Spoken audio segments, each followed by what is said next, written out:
UDV news and news plus இரவு நேர பிரதான செய்தி அறிக்கையோடு இணைந்திருக்கின்றீர்கள். நான் ரேஹானே அசீஸ். முதலில் இன்றைய தலைப்புச் செய்திகள்.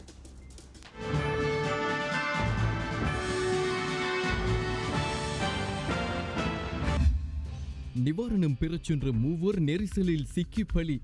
நிகழ்வை ஒழுங்கு செய்த 6 கைது. கொழும்பு மாளிகாவத்தையில் பரபரப்பு. ஜூன் மாதம் 5000 கிடைக்காது. தற்கொலைக்கு முயற்சித்த பெண் ஒருவரை மீட்கச் சென்ற 2 பிள்ளைகளின் தந்தை பலி. ஆற்றில் குதித்த பெண்ணை மீட்டார் தலவாக்கலை போலீஸ் பொறுப்பதிகாரி.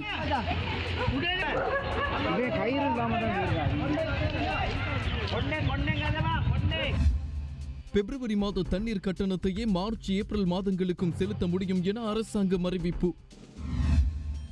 சர்வதேச மைதானங்களை விட தேசிய வீரர்களை உருவாக்குவதன் முக்கியத்துவத்தை பிரதமரிடம் எடுத்துரைத்த கிரிக்கெட் வீரர்கள். 20 பேரின் உயிரை காவு கொண்ட ஆம்பன் புயல். இந்தியாவில் கோர தாண்டவம். 24 மணித்தியாலத்தில் 1 லட்சம் பேரை தொற்றிக் கொண்டது கொரோனா.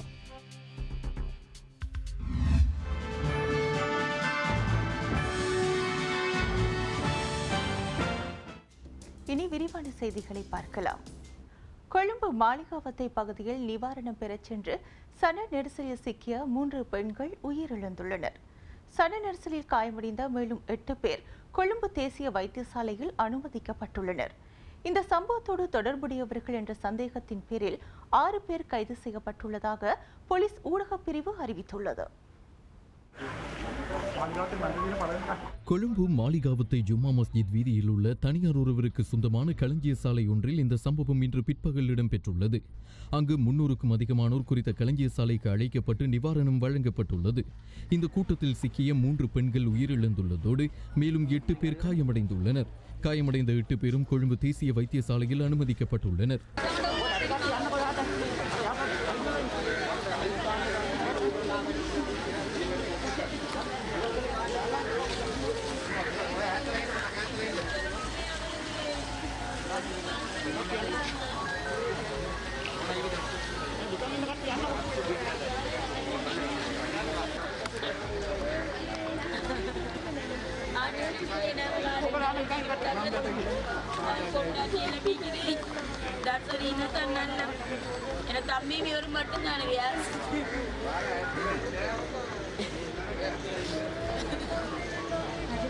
நிவாரணம் வழங்கிய பிரபல வியாபாரி உட்பட 6 பேரை போலீசார் கைது செய்துள்ளனர்.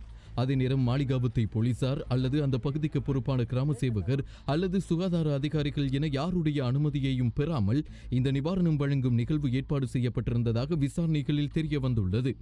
இந்த சம்பவத்துக்கான முழு பொறுப்பையும் குறித்த வியாபாரி உட்பட சம்பந்தப்பட்ட தரப்பு ஏற்க வேண்டும் என உதவி போலீஸ் மா அதிபர் தேசபந்து தென்னகோன் தெரிவித்துள்ளார்.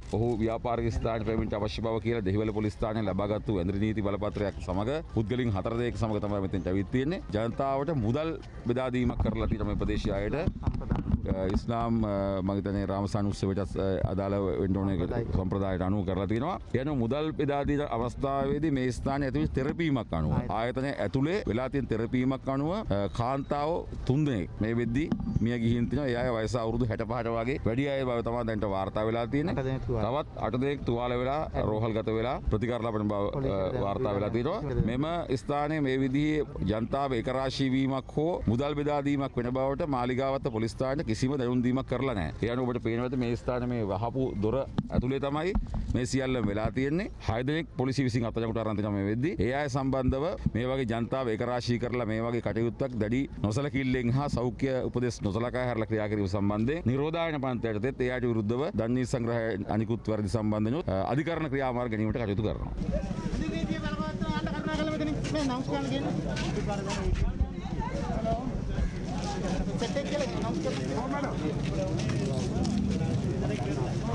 නීතිය තියෙනවා, ඉතින් නිරෝධාන නීති තියෙනවා. ඉතින් එතුමා ඉතින් ඒ නීතිත් එක්ක තමයි මේවා කරන්න තිබුණේ. පොලිසියත් එක්ක සම්බන්ධ වෙලා එතුමා මේක හරියට කළමනාකාරීත්වය කරලා තිබුණා නම් මේක අපිට වළක්ව ගන්න තිබුණා. දැන් මේ මාස 2කට වඩා අධික කාලයක් කොළඹ නගරය මේම වසා දැමීම තුලම මිනිස්සු නිවාස තුල විශාල දරිද්‍රතාවයක් පෙළෙනවා. ඒක ඉතින් අපි තේරුම් ගන්න ඕනේ. ඒ වගේ තෙරපීමක් ඇති වුණේ ඒකින්ද තමයි. එහෙම නැත්නම් මේ ව්‍යාපාරිකතුමා මම දන්න විදියට හැම අවුරුද්දකම නෝම්බි කාලෙට මෙතුමා මේ වගේ දාන පරිත්‍යාග කරනවා. ඉතින් මේ අවුරුද්දේ මම හිතන්නේ මේ තත්ත්වෙත් එක්ක වෙනස් වෙලා ඒ විශාල තෙරපීමක් එක්ක තමයි මේක වෙලා තියෙන්නේ. මේක මාදියට හරියට දාන්න ඕනයි කිව්වත් අපේ පල්ලිය ඇති කරගෙන දාන්න එපා. මේක කියන්නේ මේ පුද්ගලික අයිතිකයෙක්ගේ ගෙවල් ගෙදරෙන් එයා හැම අවුරුද්දම ආධාර දෙනවා. අපි S2 බලාගෙන හිටියා. අපිත් කිව්වා මේක මිනිස්සු එව්වේ නෑ. මේක කාගේවත් වැරදි නෙමෙයි මිනිස්සුගේ ඒ මිනිස්සුගේ වැරදියක් නෙමෙයි. දැන් ග්‍රාම සේවක මහත්තයා දෙන එකටත් පොර කනවනේ. අපි ඒකත් දැක්කා. මේ ඉස්කෝලේදී දෙනකොට ග්‍රාම සේවක මහත්තයාටත් බැනලා යනවා. එහෙම සිද්ධියක් තියෙන මේ මිනිස්සු මේ අධ්‍යාපන නැති අවබෝධකම නැති කට්ටියක් ඉන්නේ.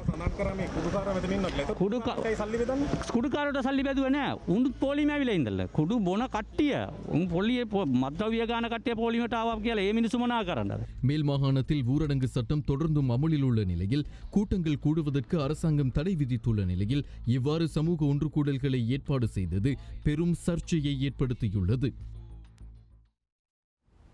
அரசாங்கத்தின் 5000 ரூபாய் கொடுப்பனவு எதிர்வரும் ஜூன் மாதத்தில் வழங்கப்பட மாட்டாது என அமைச்சர் பந்துல குணவர்தன இன்று தெரிவித்துள்ளார்.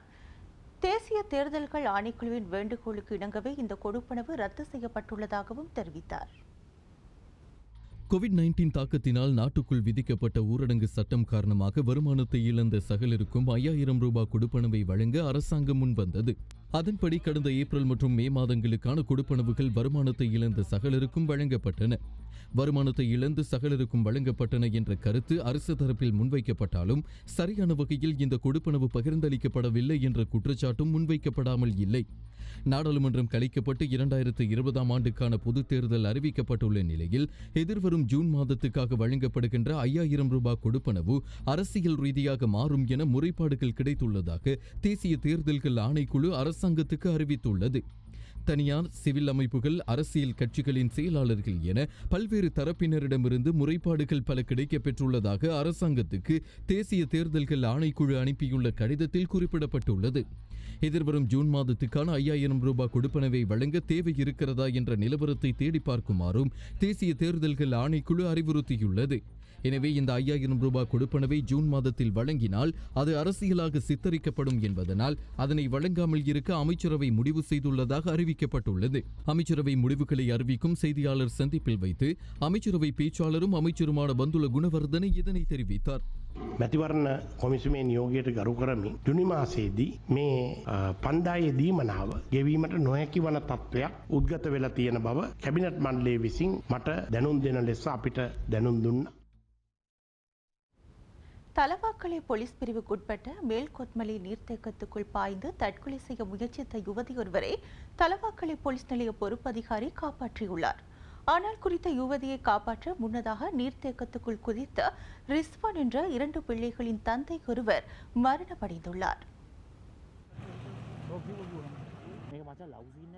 தலவாக்கலை பகுதியைச் சேர்ந்த 23 வயதுடைய யுவதி ஒருவரே இவ்வாறு தற்கொலை முயற்சியில் ஈடுபட்டுள்ளதாக போலீசார் தெரிவித்தனர். இன்று முற்பகல் 10 மணி அளவிலேயே இந்த சம்பவம் இடம்பெற்றுள்ளது. தலவாக்கலை ரயில்வே கடவை பாலத்தில் இருந்தே குறித்த யுவதி நீர்த்தேக்கத்துக்குள் குதித்துள்ளார். இதனை கண்ட அவ்வழியாக சென்ற நபரொருவர் யுவதியை காப்பாற்றும் நோக்கில் நீர்த்தேக்கத்துக்குள் பாய்ந்துள்ளார்.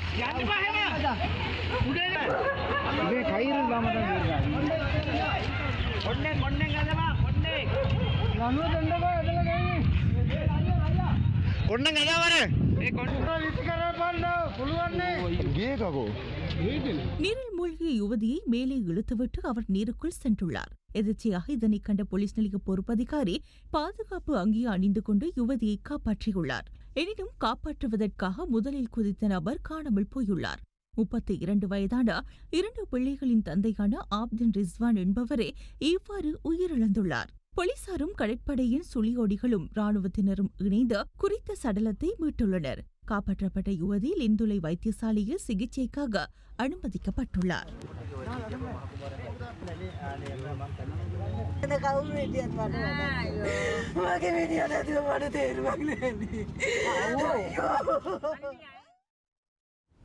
நாட்டில் கோவிட் அச்சுறுத்தலை வெற்றிகரமாக கட்டுப்படுத்தியுள்ளதாகவும் இதற்கு பொதுமக்களின் ஒத்துழைப்பே முக்கிய காரணம் எனவும் தேசிய மருத்துவ ஆராய்ச்சி நிலையத்தின் பணிப்பாளர் வைத்தியர் ஜெயருவன் பண்டார தெரிவித்துள்ளார். இந்நிலையில் நாட்டில் கொரோனா வைரஸ் தொற்றாளர்களுடைய எண்ணிக்கை 1045ஆக உயர்வடைந்துள்ளது. கொரோனா வைரஸால் பாதிக்கப்பட்ட 604 பேர் முழுமையாக குணமடைந்துள்ளனர்.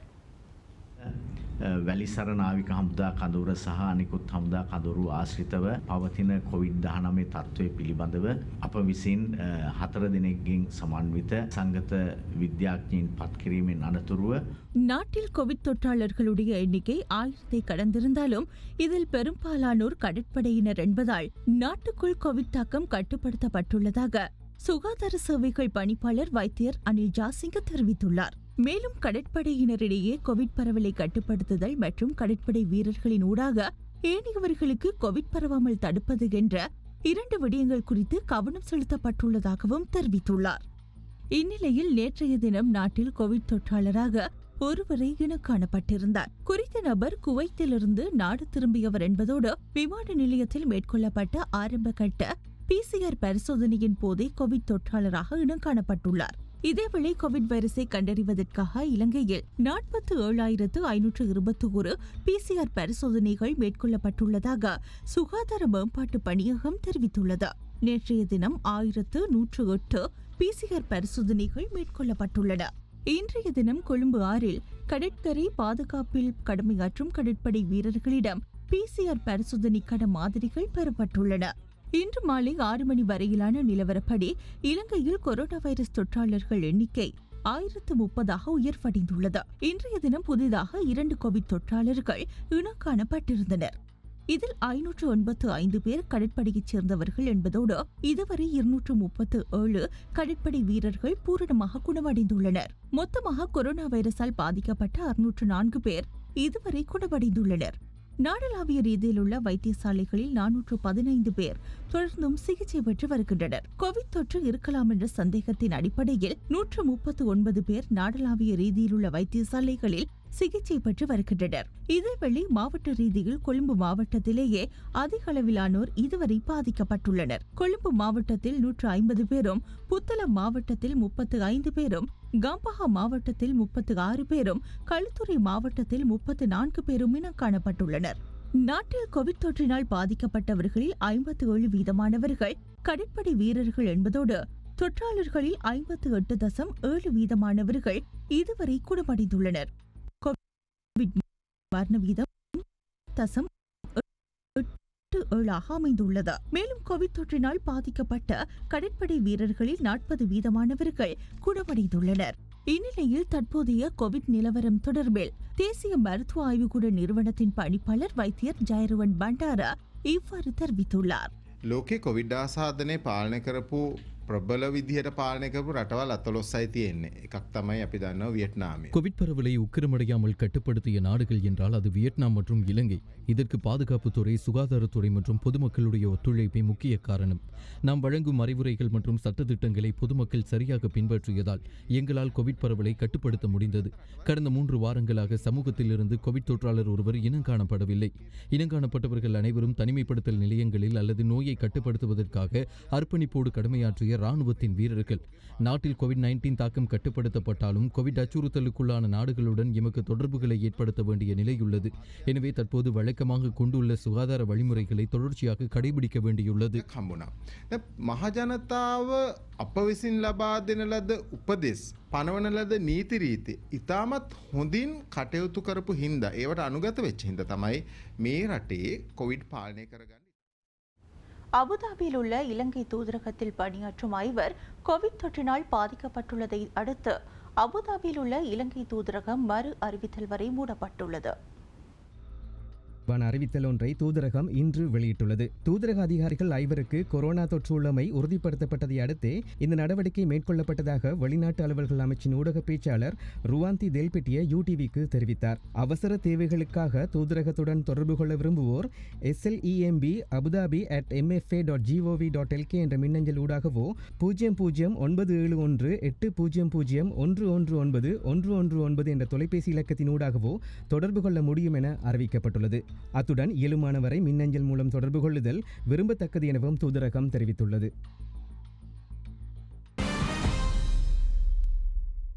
உள்நாட்டு செய்திகள் தொடர்கின்றன.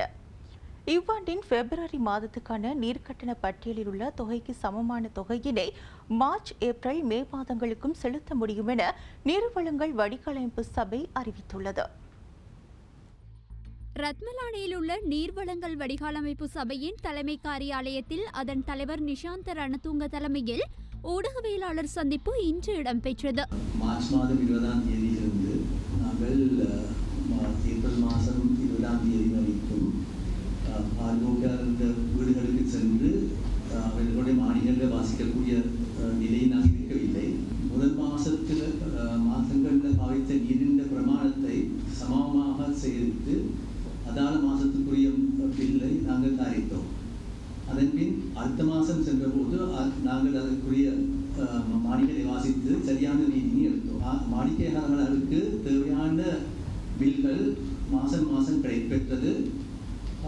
அதோடு வீட்டில் இருந்த வேலைகளில் மக்கள் தமது நீர் விநியோகம் அதிகமாக இருந்ததனால் நீர் கட்டணம் சம்பந்தமான பிரச்சினைகளை பொதுமக்கள் 24 மணித்தியாலங்களும் 1939 என்ற தொலைபேசி இலக்கத்துடன் தொடர்பு கொள்ளலாம். அல்லது நீர்க்கட்டண பட்டியல் சம்பந்தமாக எதிர்காலத்தில் மின்னஞ்சல் ஊடாக நீர்க்கட்டண பட்டியலை பெற்றுக்கொள்ள மின்னஞ்சல் முகவரியை 07193999999 என்ற இலக்கத்திற்கு குறுந்தகவல் மூலம் அனுப்ப முடியும். பொதுத் தேர்தல் திகதியை சவாலுக்குட்படுத்தி தாக்கல் செய்யப்பட்டுள்ள அடிப்படை உரிமை மனுக்கள் மீதான விசாரணை நாளை வரை ஒத்திவைக்கப்பட்டுள்ளது. பொதுத் தேர்தலை எதிர்வரும் ஜூன் மாதம் 20ஆம் தேதி நடத்துவதாக அறிவித்து வெளியிடப்பட்ட வர்த்தமானி மற்றும் நாடாளுமன்றத்தை கலைப்பதாக வெளியிடப்பட்ட வர்த்தமானி ஆகியவற்றை ரத்து செய்யுமாறு கோரி உயர்நீதிமன்றத்தில் தாக்கல் செய்யப்பட்டிருந்த அடிப்படை உரிமை மனுக்கள் மீதான விசாரணை நாளை வரை ஒத்திவைக்கப்பட்டுள்ளது. இந்த மனுக்கள் மீதான விசாரணை பிரதம நீதியரசர் ஜயந்த ஜெயசூரியவின் தலைமையில் உயர்நீதிமன்ற நீதியரசர்களான புவனக்க அலுவிகார, சிசரடி ஆப்ரோ, பிரியந்த ஜெயவர்தன, விஜித் மலால்கோட ஆகிய 5 அடங்கிய குழாமினால் பரிசீலனைக்கு எடுத்துக் கொள்ளப்பட்டது. சட்டத்தரணி சரித்த குணரத்ன, மாற்றுக் கொள்கைகளுக்கான மத்திய நிலையம், ஊடகவியலாளர் விக்டர் ஐவன், ஐக்கிய மக்கள் சக்தி உள்ளிட்ட 8 தரப்பினர் அடிப்படை உரிமை மீறல் மனுவை நீதிமன்றத்தில் தாக்கல் செய்திருந்தனர். தேர்தல் நடத்துவதாக அறிவிக்கப்பட்ட தினம் தொடர்பில் சட்டத்தரணி சரித்த குணரத்னவினால் தாக்கல் செய்யப்பட்ட மனுவை தொடரப்போவதில்லை என நேற்று மன்றுக்கு அறிவிக்கப்பட்டிருந்தது. இதேவேளை இந்த மனுக்களின் பிரதிவாதிகளாக சட்டமா அதிபர், தேர்தல்கள் ஆணைக்குழுவின் தலைவர் மஹிந்த தேசப்பிரிய, உறுப்பினர்களான ஜனாதிபதி சட்டத்தரணி நளின் அபேசேகர, பேராசிரியர் ரத்னஜீவன் ஹூல், ஜனாதிபதியின் செயலாளர் PB ஜெயசுந்தர, சுகாதார சேவைகள் பணிப்பாளர் அனில் ஜெயசிங் ஆகியோர் பெயரிடப்பட்டுள்ளனர். இந்த நிலையில் நாளை காலை 10 மணிக்கு 5வது நாளாகவும் விசாரணைகள் தொடரவுள்ளமை குறிப்பிடத்தக்கது. பெருந்தொகை பணம் செலவு செய்து சர்வதேச கிரிக்கெட் மைதானத்தை அமைப்பதை விட தேசிய வீரர்களை உருவாக்குவதும் பாடசாலை கிரிக்கெட்டை அபிவிருத்தி செய்வதும் முக்கியமானது என இலங்கை தேசிய கிரிக்கெட் வீரர்கள் தெரிவித்துள்ளனர். பிரதமர் மஹிந்த ராஜபக்சவை இன்று சந்தித்த போது பிரபல கிரிக்கெட் வீரர்கள் இந்த விடயத்தை தெரிவித்துள்ளனர். ஹோமாகமவில் சர்வதேச கிரிக்கெட் மைதானம் ஒன்றை அமைப்பது தொடர்பில் ஏற்பட்டுள்ள சர்ச்சை குறித்து பிரதமர் மஹிந்த ராஜபக்ஷ தலைமையில் விசேட கூட்டம் ஒன்று இன்று அலரி மாளிகையில் நடைபெற்றது. இலங்கை கிரிக்கெட் அணியை பிரதிநிதித்துவப்படுத்திய முன்னாள் வீரர்கள் இந்த கலந்துரையாடலுக்கு அழைக்கப்பட்டிருந்தனர். ரோஷான் மகாநாம, குமார் சங்கக்கார, மகேல ஜெயவர்தன, சனத் ஜெயசூரிய உட்பட மேலும் பலர் கலந்து கொண்டிருந்தனர். நாடு எதிர்கொண்டுள்ள தற்போதைய சூழலில் பெருந்தொகை பணம் செலவு செய்து சர்வதேச கிரிக்கெட் மைதானம் ஒன்றை அமைப்பது அவசியமற்றது என இதன்போது தேசிய கிரிக்கெட் வீரர்கள் வெளியிட்டனர். அத்துடன் பாடசாலை கிரிக்கெட்டையும் அபிவிருத்தி செய்ய வேண்டியதன் தேவை குறித்தும் வலியுறுத்தப்பட்டது. අපේට ක්‍රීඩකයෝ වැඩියෙන්ම ඇවිල්ලා තියෙන අපේ පාසල් ක්‍රිකට් වලින්. ඉතින් අපි මේ අවුරුදු 15ටම 20ට நாம் எதற்கு செலவு செய்ய வேண்டும் என்பதை தீர்மானிக்க வேண்டும். எமக்கு சிறந்த வீரர்கள் பாடசாலைகளிலிருந்து உருவாகியுள்ளார்கள். கடந்த 15 அல்லது 20 வருடங்களாக பாடசாலை கிரிக்கெட் குறித்து கவனம் செலுத்தவில்லை. வெளி மாவட்டங்களில் இருந்தே கடந்த 15 வருடங்களாக தேசிய ரீதியாக வீரர்கள் உருவாகியுள்ளனர். எனினும் வெளியிடங்களுக்கு தேவையான வசதிகள் இன்னமும் செய்து கொடுக்கப்படவில்லை. வடக்கு கிழக்கை எடுத்துக்கொண்டால் அங்கு சிறந்த வீரர்கள் இருக்கிறார்கள். எனினும் அவர்களுக்கு தேவையான வசதிகளை செய்து கொடுக்கவில்லை. வருமானம் கிடைக்கும் என எதிர்பார்ப்பில் பாரிய அளவில் முதலீடு செய்து புதிய சர்வதேச மைதானங்களை நிர்மாணித்தால் அது தோல்வியடையக்கூடும். தற்போது இருக்கும் COVID-19 நெருக்கடியுடன் අපි උතුරු නැගෙනහිර ගත්තොත් දැන් යුද්ධයෙන් පස්සේ අපි ඒ පැතිවල හොඳ ළමයි ඉන්නවා, දක්ෂ ක්‍රීඩකයෝ ඉන්නවා. අපි ඒගොල්ලන්ට තාමත් ඒ පහසුකම් අපි සලස්සලා දීලා නැහැ. විශේෂ ක්‍රීඩා කෞශල්‍යයන් තියෙන හුඟා ක්‍රීඩකයන් එහෙ ඉන්නවා. නමුත් උන්ට තියෙන පහසුකම් ඉතාම අවම තත්ත්වයක තියෙන්නේ. அடுத்த 5 வருடங்களில் கிரிக்கெட் மூலம் வரும் வருமானம் குறையக்கூடும்.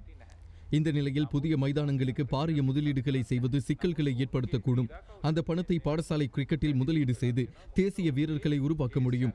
தேசிய வீரர்களை உருவாக்கவே நாம் பணத்தை செலவிட வேண்டும் என நினைக்கிறேன். எமது கிரிக்கெட் வீரர்களுக்கு தரமான மைதானங்கள் இல்லை. தற்போது இருக்கும் சர்வதேச மைதானங்களின் தரத்தை உயர்த்த வேண்டும். தற்போதுள்ள சர்வதேச மைதானங்களில் உள்ள குறைகள் இருக்கின்றன. அவற்றை நிவர்த்தி செய்ய வேண்டும். சர்வதேச மைதானங்களை புதிதாக அமைப்பதை விட அந்த பணத்தை மாணவர்களின் கிரிக்கெட் திறமையை மேம்படுத்த செலவிட முடியும். அத்துடன் அதிகாரங்கள் பிராந்திய ரீதியாக பகிரப்பட்டு திறமைகளை வெளிக்கொண்டு வர வேண்டும்.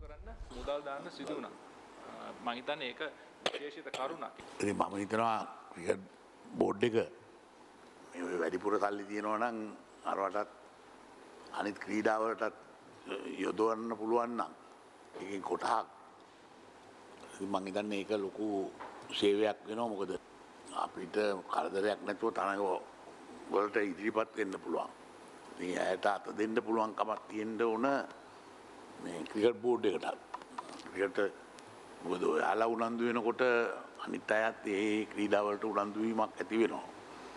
ඉතින් මං හිතනවා මේ මහිලගේ යෝජනා ටිකත් අරගෙන සාකච්ඡා කරලා යම් වැඩපිළිවෙලක් හදලා ක්‍රියාත්මක කරන්න සූදානම් වෙන්න කියන ඉල්ලීම තමයි කරන්නේ.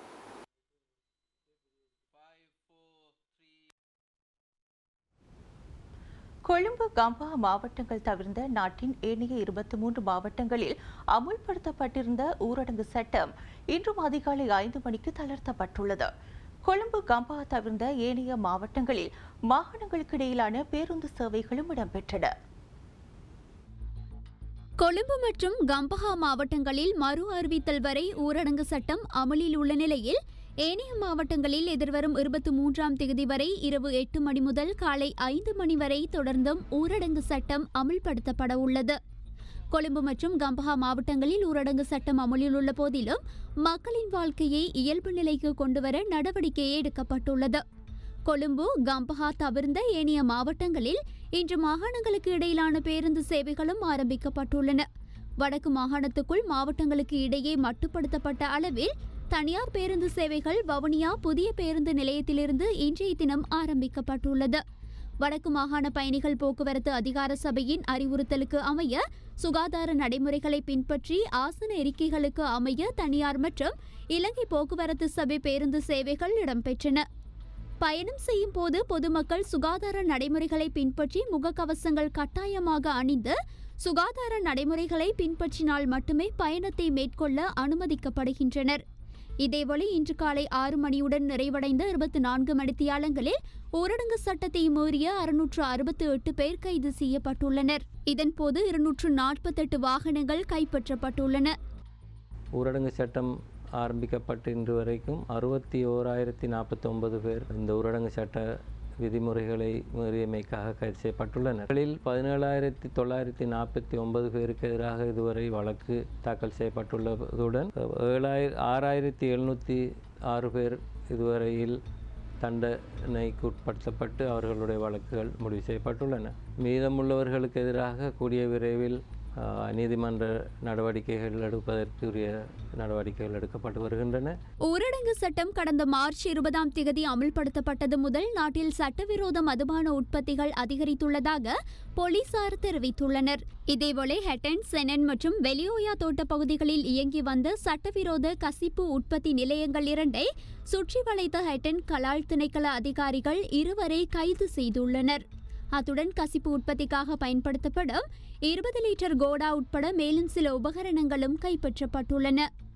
மட்டக்களப்பு காத்தான்குடி போலீஸ் பிரிவில் ஹெரோயின் போதைப்பொருள் வியாபாரத்தில் ஈடுபட்ட 3 பேர் காத்தான்குடி போலீசாரினால் கைது செய்யப்பட்டுள்ளதுடன் அவர்களிடமிருந்து ஹெரோயின் போதைப்பொருள் மீட்கப்பட்டுள்ளதாக காத்தான்குடி போலீசார் தெரிவித்தனர். வாகன தரிப்பிட கட்டண அறவீட்டு முறைமையை மீண்டும் அமல்படுத்த கொழும்பு மாநகர சபை தீர்மானித்துள்ளது. அதன்படி வாகன தரிப்பிட கட்டண அறவீட்டு முறைமையை இன்று முதல் மீண்டும் அமல்படுத்தப்பட்டுள்ளது. இந்நிலையில் கொரோனா வைரஸ் பரவல் நிலைமை மற்றும் ஊரடங்கு நிலைமை காரணமாக இடைநிறுத்தி வைக்கப்பட்டிருந்த வாகன தரிப்பிட கட்டண அறவீட்டு முறைமை மீண்டும் அமல்படுத்த கொழும்பு மாநகர சபை தீர்மானித்துள்ளமை குறிப்பிடத்தக்கது. இந்நிலையில் இன்று கொழும்பு மாநகர சபை உட்பட சில பகுதிகளில் வாகன தரிப்பிட கட்டண அறவீட்டு முறைமை நடைமுறையில் இருந்ததை அவதானிக்க முடிந்தது.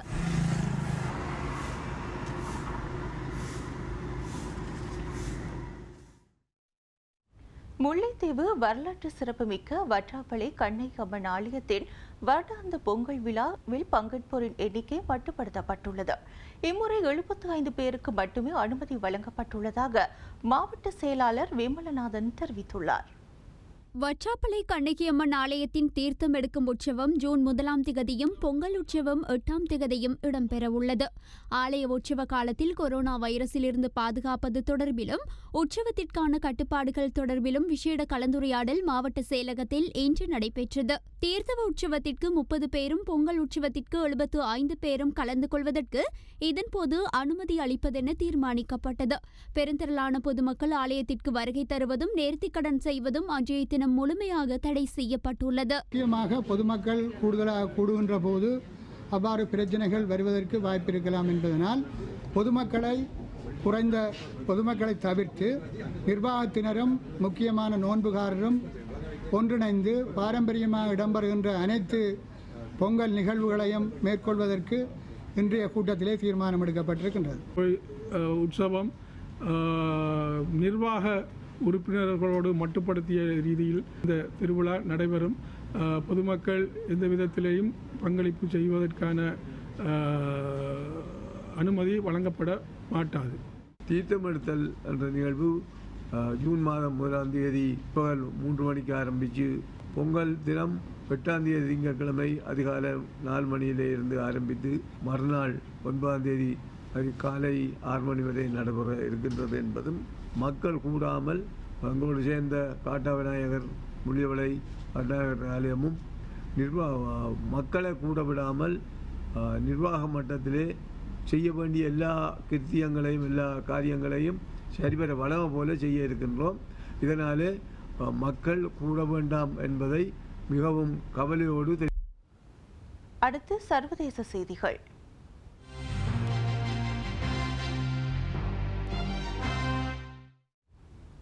அம்பன் புயல் இந்தியாவின் மேற்கு வங்கத்தில் பேரழிவை ஏற்படுத்தியுள்ளது. இதன் காரணமாக கொல்கத்தாவில் சுமார் 14 மில்லியன் மக்கள் பாதிப்புகளை எதிர்நோக்கியுள்ளனர். அம்பன் புயல் காரணமாக 20 பேர் பலியாகியுள்ளனர். ஆயிரக்கணக்கான வீடுகள் சேதமடைந்துள்ளன.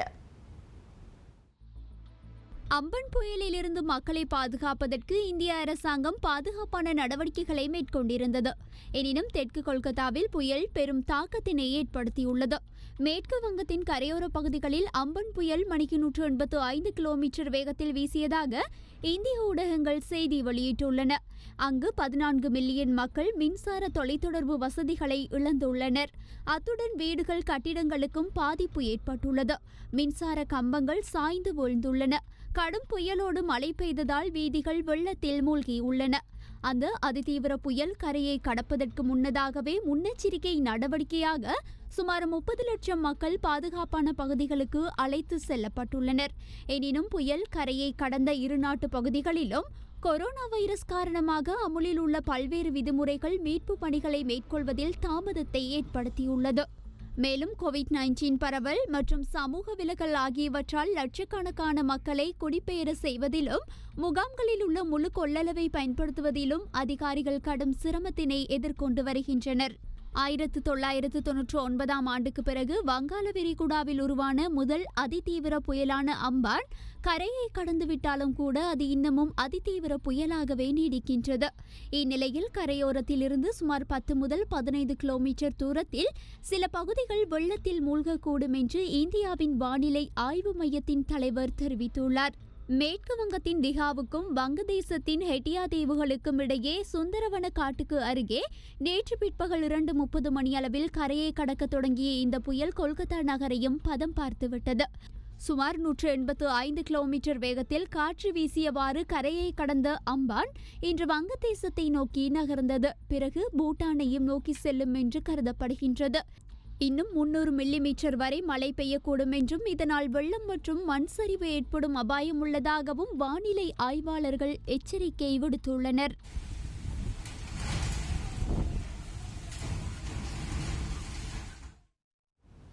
உலக நாடுகளில் கடந்த 24 மணித்தியாலங்களில் 1 லட்சம் பேருக்கு கொரோனா தொற்று உறுதி செய்யப்பட்டுள்ளதாக உலக சுகாதார நிறுவனம் தெரிவித்துள்ளது. ஒரே நாளில் 20,000 பேர் பாதிக்கப்பட்டு 800 பேர் பலியானதால் பிரேசிலில் பெரும் நெருக்கடியான நிலை ஏற்பட்டுள்ளது. இதேவேளை கொரோனா தொற்றின் ஆரம்ப இடமாக கருதப்படுகின்ற சீனாவின் வூகானில் வனவிலங்குகளை உணவுக்காக பயன்படுத்துவது முற்றாக தடை செய்யப்பட்டுள்ளது.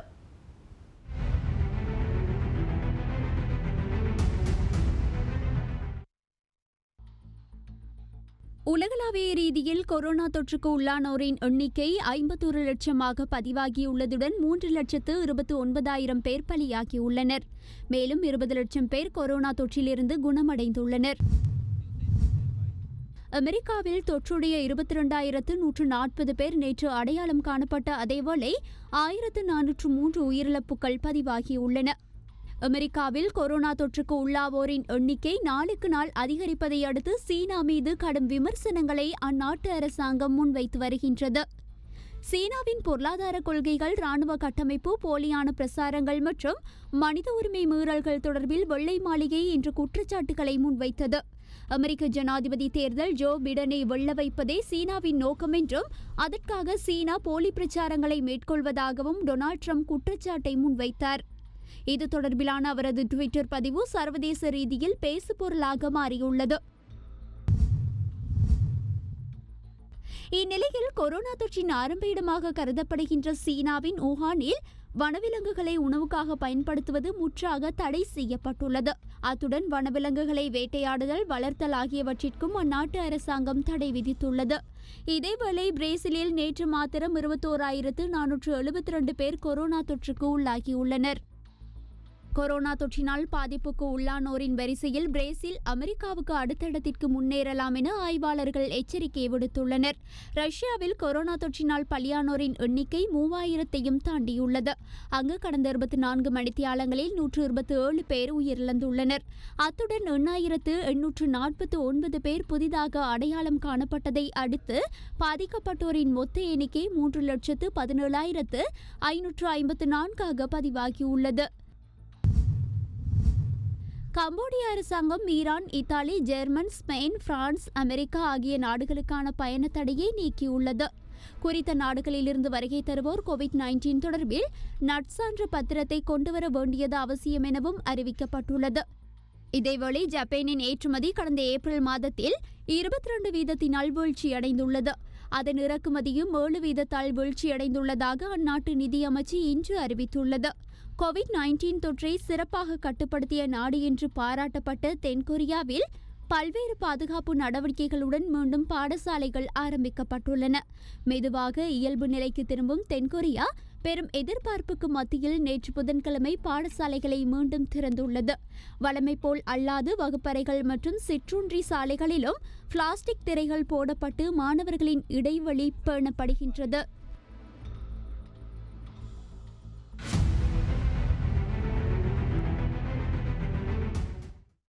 இத்தோடு யூடிவியின் பிரதான செய்தி அறிக்கை நிறைவுக்கு வருகின்றது. எமது அடுத்த செய்திகளை நாளை மதியம் 1 மணிக்கு எதிர்பாருங்கள்.